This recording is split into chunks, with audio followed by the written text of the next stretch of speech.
Hello friends, welcome to my channel. சத்துக்கள் அதிகம் நிறைஞ்ச முருங்கைக்கீரையில் இன்றைக்கி சாதத்தோடு சாப்பிட்றதுக்கு ஒரு அருமையான சைட் டிஷ் ரெசிபி செய்கிறது எப்படின்னு பார்க்கலாங்க. முருங்கைக்கீரையை பொடியாவோ துவையலாவோ சாம்பாராவோ வச்சு கொடுத்தா சாப்பிடாதவங்க கூட நீங்கள் இந்த மாதிரி செஞ்சு கொடுத்தீங்கன்னா கீரை இறக்கிறதே தெரியாமல் விரும்பி சாப்பிடுவாங்க. டேஸ்ட்டும் அட்டகாசமாக இருக்கும். வாங்க எப்படி பண்ணுறதுன்னு பார்க்கலாம்.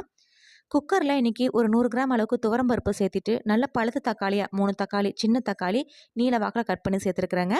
அது கூட 2 பிஞ்ச் அளவுக்கு மஞ்சள் தூள் சேர்த்துட்டு இது ஒரு 5லேருந்து 6 விசில் விட்டு வேக வச்சு எடுத்துக்கலாம். பருப்பும் தக்காளி நல்லா கொலைய வெந்து வரணும். அந்த அளவுக்கு நல்லா வேக வச்சு எடுத்துக்கலாங்க. விசில் வரட்டும் பார்க்கலாம். இப்போ விசில் வந்து ப்ரெஷர் ரிலீஸ் ஆயிடுச்சுங்க. ஓப்பன் பண்ணி பார்க்கலாம். பாருங்கள், பருப்பும் தக்காளியும் இந்த அளவுக்கு நல்லா கொலைய வெந்து வந்திருக்கணும். இப்போ உங்களுக்கு அங்கங்கே பருப்பு தட்டுப்படுற மாதிரி இருந்தாலும் மத்தோ இல்லை கரண்டியோ வச்சு நல்ல மைய கொலைய மஸ்ட் விட்டு எடுத்து வச்சுக்கலாம். இப்போ இந்த வேக வச்ச பருப்பையும் தக்காளியும் ஓரமாக எடுத்து வச்சுருவோங்க. அடுத்ததான் ஸ்டவ்வில் ஒரு பேன் வச்சுருக்கேன். அதில் ஒரு 200 ml அளவுக்கு தண்ணி சேர்த்துக்கலாங்க. இந்த தண்ணி நல்லா கொதிச்சு வரட்டும்.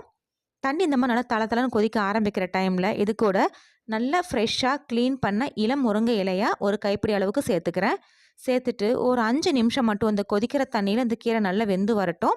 ரொம்ப அதிக நேரம் வேக வைக்க வேண்டாங்க. ஒரு 5 நிமிஷம் வேக வச்சோம்னா போதும்.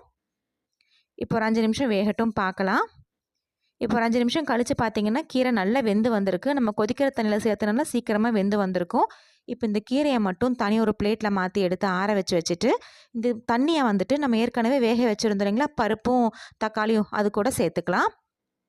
இப்போது ஆறின கீரையை ஒரு மிக்சர் ஜாரில் சேர்த்துட்டு தேவைப்பட்டால் மட்டும் கொஞ்சம் தண்ணி சேர்த்துக்கலாங்க. நான் இன்றைக்கி ஒரு 2லேருந்து 3 ஸ்பூன் அளவுக்கு மட்டும், அதிகமாக இல்லாமல் 2லேருந்து 3 ஸ்பூன் அளவுக்கு மட்டும் தண்ணி சேர்த்துட்டு இது நல்லா ஃபைன் பேஸ்ட்டாக அரைச்சி எடுத்துக்கலாம்.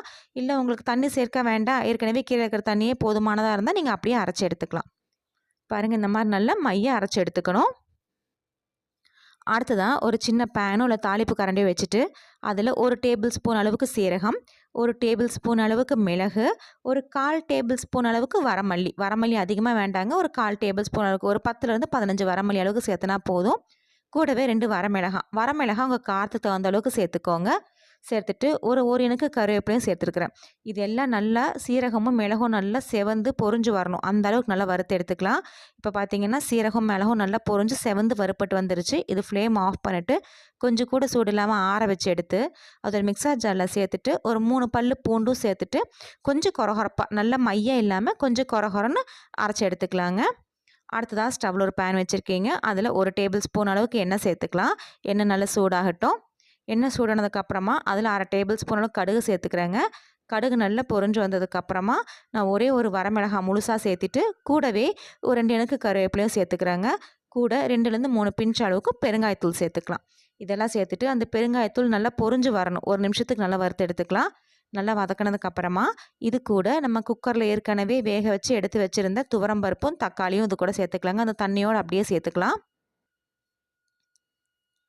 சேர்த்துட்டு ஒரு டைம் நல்லா கலந்து விட்டு இப்போ இந்த துவரம்பருப்பும் தக்காளியும் வந்து நல்லா கொதிக்கணும். தளன்னு கொதிச்சு வரணும். அந்த அளவுக்கு கொதிக்க வச்சு எடுத்துக்கலாம். ஃப்ளேம் வந்து நீங்கள் லோக்கு மீடியமுக்கு நல்லா அட்ஜஸ்ட் பண்ணி வச்சுக்கணுங்க. ஹை ஃப்ளேமில் வச்சிட வேண்டாம். இன்றைக்கி மீடியம் ஃப்ளேமில் வச்சு இந்த மாதிரி நல்லா தளன்னு கொதிக்க ஆரம்பிக்கிற டைமில் இது கூட ஒரு 100 ml அளவுக்கு புளி தண்ணி கரைச்சி வச்சுருக்கீங்க. அது இது கூட சேர்த்துக்கலாம்.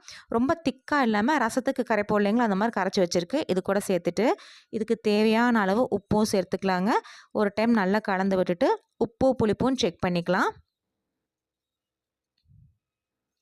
எனக்கு இப்போ செக் பண்ணதில் பார்த்தீங்கன்னா உப்பும் கொஞ்சம் பத்தலை, அதே மாதிரி புளிப்பும் கொஞ்சம் கம்மியாக இருந்துச்சு. அதனால் கொஞ்சம் உப்பும் என்னோடய டேஸ்ட்டுக்கு தகுந்த அளவுக்கு நான் புளிப்பும் சேர்த்துக்கிட்டேன். புளி மட்டும் உங்கள் டேஸ்ட்டுக்கு தகுந்த அளவுக்கு, நீங்கள் ரசத்துக்கு எந்த அளவுக்கு புளிப்பு சேர்த்துப்பீங்களோ அந்த அளவுக்கு சேர்த்துனா போதும். சேர்த்துட்டு உப்பு புளிப்பெல்லாம் செக் பண்ணிவிட்டேன். அடுத்ததான் இது கூட ஒரு 1/2 டேபிள் ஸ்பூன் அளவுக்கு நாட்டு சக்கரை சேர்க்குறேங்க. நீங்கள் நாட்டு சக்கரைக்கு பதிலாக கொஞ்சம் வெல்லமும் சேர்த்துக்கலாம்.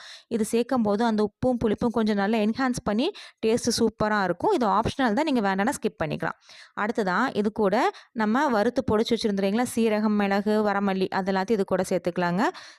ஃப்ளேம் மீடியமில் வச்சு லைட்டாக கொதி வர அளவுக்கு வெயிட் பண்ணாங்க. ரொம்ப கொதிக்க வேண்டாம். இந்த மாதிரி லைட்டாக கொதித்து வர டைமில் இது கூட நம்ம ஏற்கனவே அரைச்சி வச்சுருந்த முருங்கைக்கீரை விழுது சேர்த்துக்கலாங்க. மிக்சர் ஜாரில் ஒரு 1/4 டம்ளர் அளவுக்கு தண்ணி விட்டு அதையும் இது கூட சேர்த்துக்கலாம். சேர்த்து நல்லா கலந்து எடுத்துக்கலாங்க.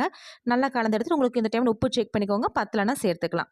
சேர்த்துட்டு ரொம்ப அதிக நேரம் கொதிக்க வைக்க வேண்டாம். நம்ம ஏற்கனவே முருங்கைக்கீரையை வேக வச்சு அரைச்சி தான் சேர்த்துருக்குறோம். அதனால் ரொம்ப அதிகமாக கொதிக்க வேண்டாம். லைட்டாக லோ ஃப்ளேமில் வச்சு ஒரு கொதி வர அளவுக்கு வெயிட் பண்ணலாங்க. லைட்டாக அந்த மாதிரி ஒரு கொதி வர டைமில் பொடியாக நறுக்கிற மல்லி இலை தூவி இறக்குனீங்கன்னா சூப்பரான சுவையான முருங்கைக்கீரை ரசம் ரெடி. நீங்கள் சாதத்தோட போட்டு பிசைஞ்சும் சாப்பிட்லாம், இல்லை சூப்பு மாதிரியும் குழந்தைகளுக்கு கொடுக்கலாங்க. விரும்பி சாப்பிடுவாங்க. அதில் முருங்கைக்கீரை இருக்கிறதே தெரியாது, அந்த அளவுக்கு டேஸ்ட்டாக இருக்கும். நம்ம எப்பவும் சாப்பிட்ற ரசத்துலேருந்து ரொம்ப வித்தியாசமாக இருக்கும். ஃப்ரெண்ட்ஸ், நீங்களும் இந்த சூப்பரான சுவையான முருங்கைக்கீரை ரசம் ரெசிபியை ட்ரை பண்ணி பாருங்கள். ட்ரை பண்ணி பார்த்துட்டு உங்கள் கமெண்ட்ஸுங்களை சொல்லுங்கள். உங்களுக்கு இந்த வீடியோ பிடிச்சிருந்தா மறக்காம நம்ம சேனலுக்கு சப்ஸ்கிரைப் பண்ணுங்கள், லைக் பண்ணுங்கள், ஷேர் பண்ணுங்கள்.